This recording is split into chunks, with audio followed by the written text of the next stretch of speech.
Coba perhatikan bagaimana KDM bongkar uang triliunan habis sia-sia. Sekarang yang ditunggu tinggal apa?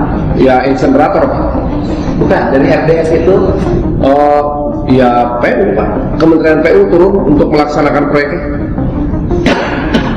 Karena semuanya ini hibah dari Kementerian PU Pak. AHK itu tidak jadi. Wah, kita mesti bikin ulang. Itu besar 1,2 triliun. Padanya Yang 1,7 hektar itu. RDS 1,7 Iya, kalau dari hitungan mereka. Kaget semua. Sekda juga tadi di belakang ini, kayaknya kaget langsung. Kayaknya buka data deh. 1,2 triliun. Cuy. Kita belum hitung. RDS versinya Cimahi aja. Berapa harganya? Nggak tahu punya Harganya Cimahi itu dengan pembangunan itu 48 miliar. Cimahinya hanya butuh 48 miliar. Ini 1,2 triliun cuy. 1 triliun. Hah? Gila, ini kan jauh banget ya. Ya kan, belakang langsung kerja. Pada dia juga sempat kaget, 1,2 triliun. kapasitas berapa? Kapasitas sehari 50 ton. Ya bukan, berapa? 48 miliar. 48-nya mulai pembangunan semuanya itu 48 miliar. Selesai. Pak Wali bisa nggak bangun satu titik RDF lagi dengan nilai 48 miliar? Benar Pak. Bisa, Pak baru mau dikelobak. Siapa? Lahannya aja sih Pak. Kalau yang di itu Menteri Angka segitu, agar aku udah sekarang. Bisa satu lagi. Bisa lah, satu lagi. Hai.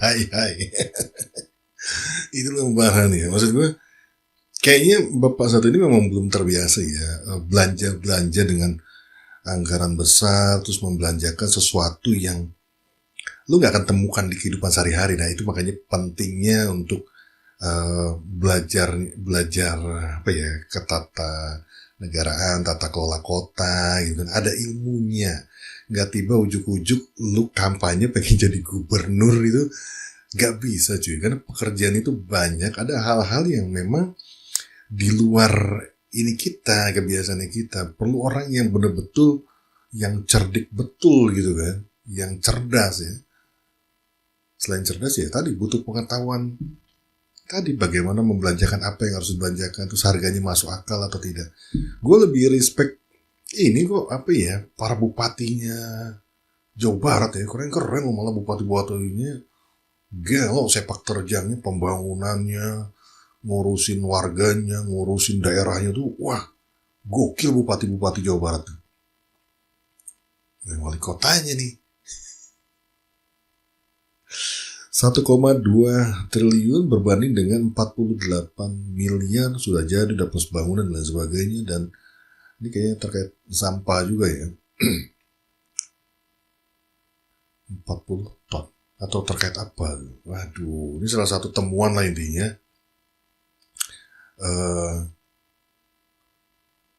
Oleh KDM.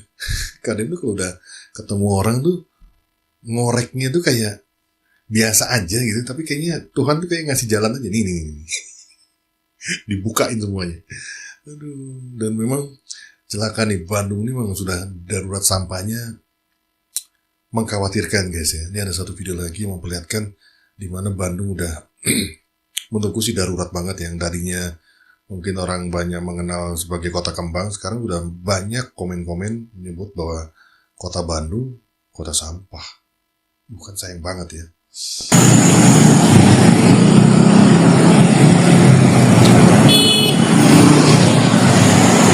Sampai menggubung.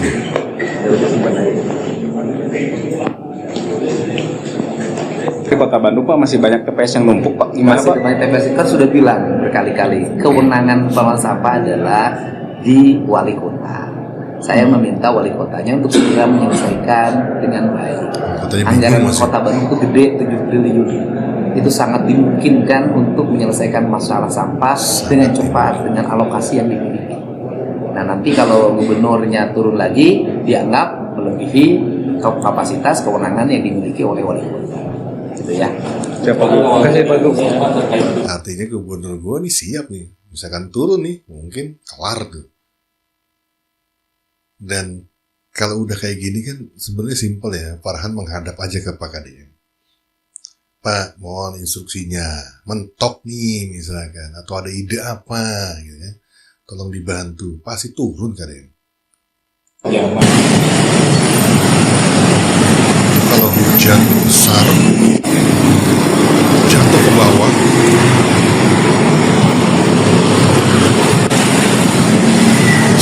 aliran apa ya, dari hujan kan bagus kemana-mana tuh air gitu.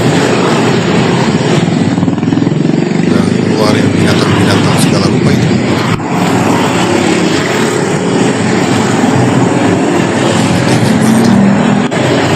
Berapa meter loh itu.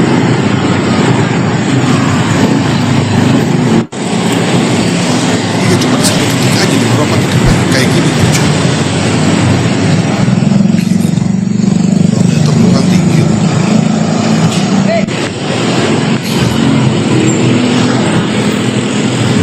Itu kalau longsor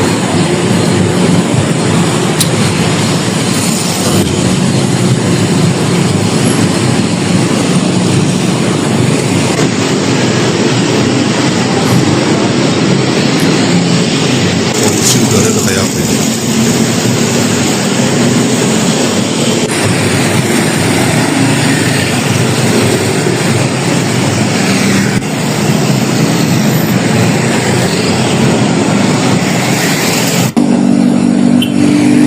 Udah ada air-air di bawah.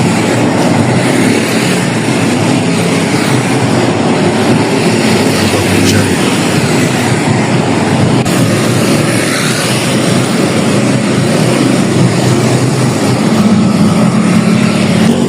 Mobil buka kaca nih, masuk baunya, Pak. Bengkel tutup. Ini kebauan. Itu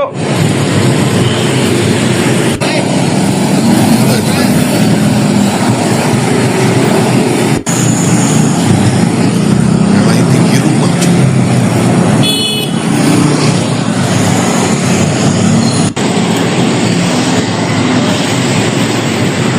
Setinggi itu.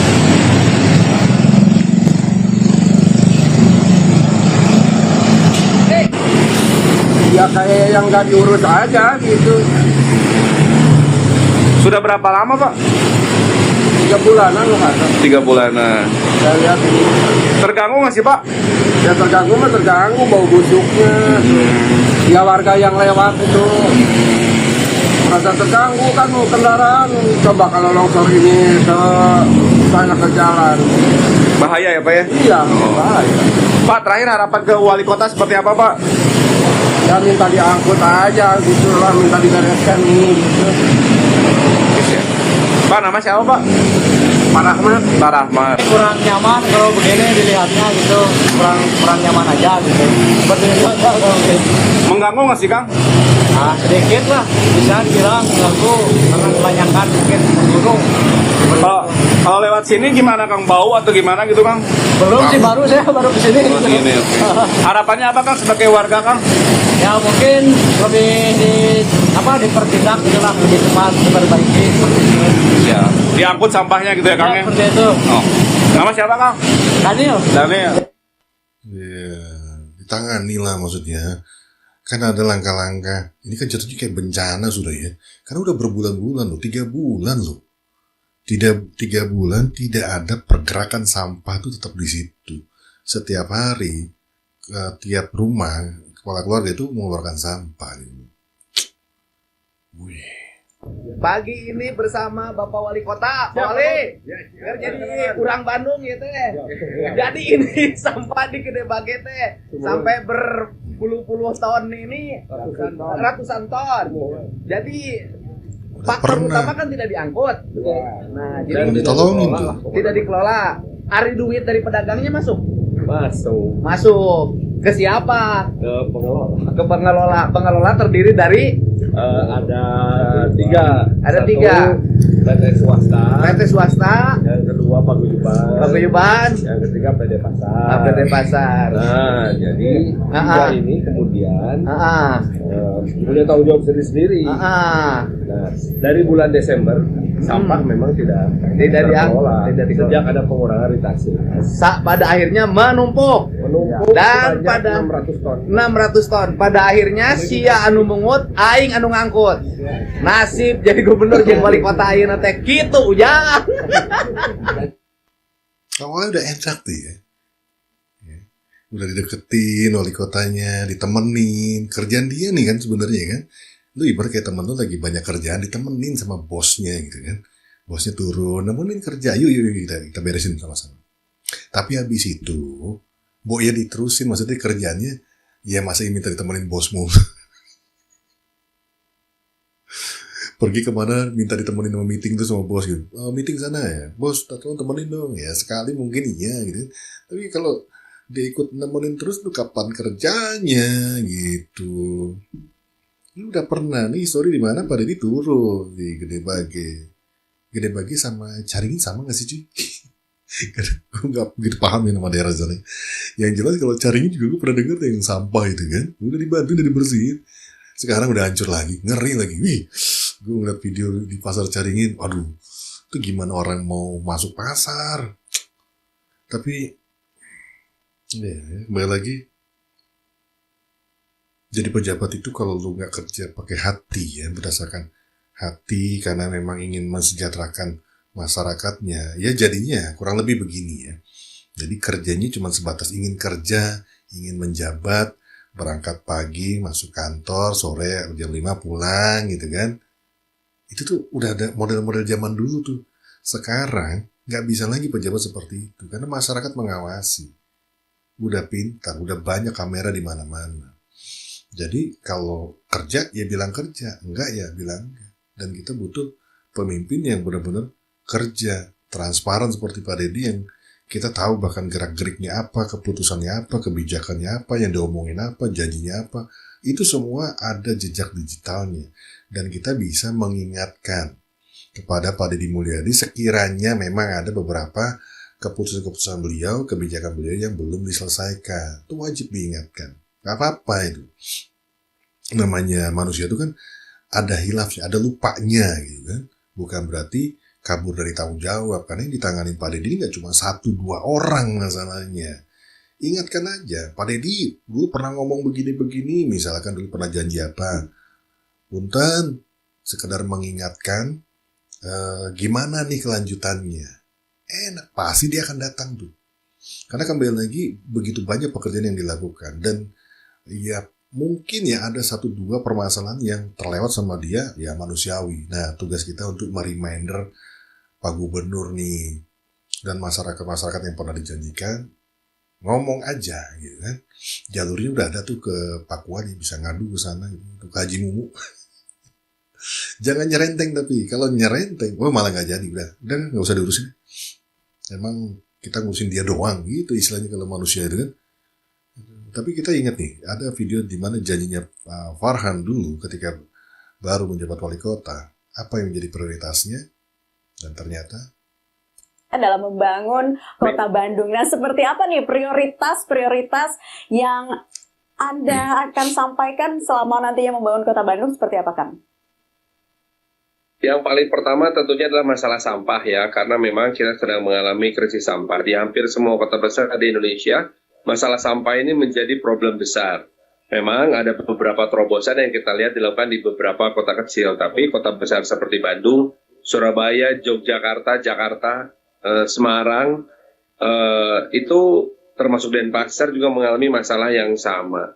Kita ini sudah terlalu terlena dengan adanya kebijakan open dumping, sehingga ketika sekarang mengalami jumlah sampah yang tidak terkendalikan dan area untuk open dumping sudah sangat terbatas, kita mulai kebingungan. Jadi memang sekarang ada 2 hal yang mesti kita lakukan, yaitu kebijakan yang sifatnya memberikan dampak yang cepat dan langsung, dan yang kedua adalah membangun sebuah kebiasaan baru menyikapi masalah sampah ini gitu.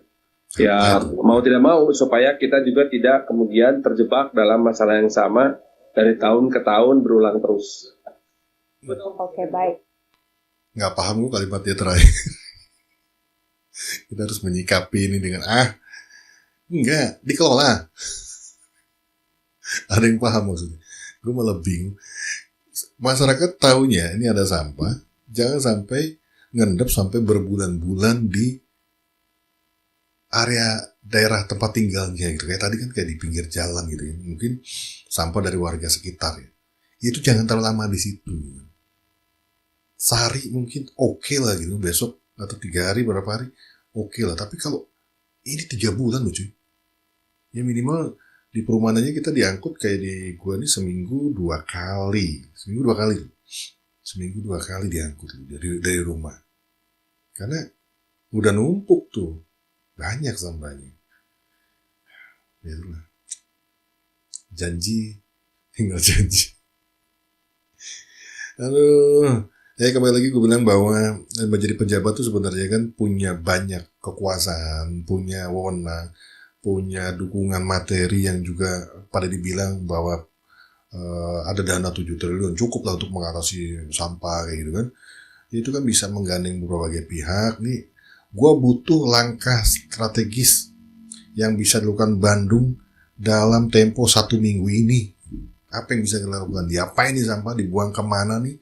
Atau cari lokasi di mana nih yang ya jangan sampai memindahkan masalah ke tempat yang baru gitu kan, yang memang jauh mungkin dari penduduk dan sebagainya, untuk langkah emergensi dulu sampai nanti pada waktunya itu harus dibersihkan kembali lalu dikelola, entah dijadikan jadi sumber energi apa gitu kan. Wah, gimana pendapat kalian? Terus di kolom komentar ya. Capek gue. Well, that's it. Is wrap. Bungkus.